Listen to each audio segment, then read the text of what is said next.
Bonjour, je m'appelle Jean-Alexandre Long, je suis professeur d'urologie et exerce à la clinique Beldon.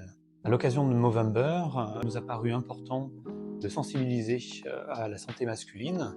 Nous avons effectivement plein de nouveautés pour améliorer le diagnostic, également le pronostic des patients qui ont des maladies urologiques et en particulier du cancer de la prostate.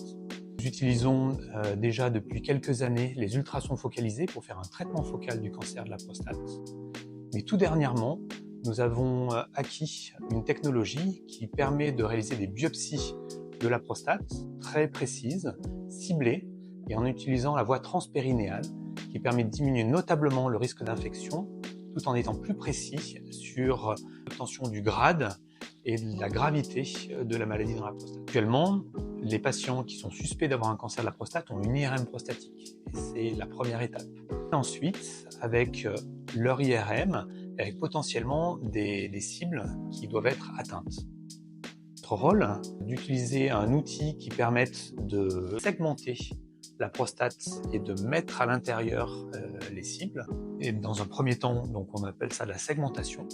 Et ensuite, dans un deuxième temps, nous allons faire une fusion des images entre l'échographie et l'IRM.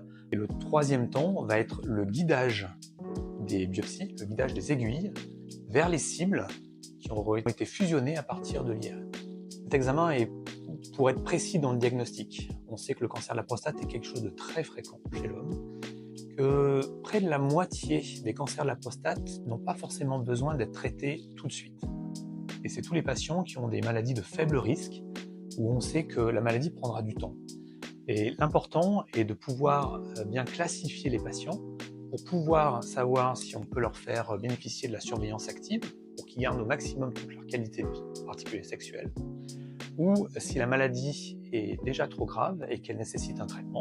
C'est important de pouvoir bien stadifier initialement la maladie, et c'est l'objet de cette innovation thérapeutique.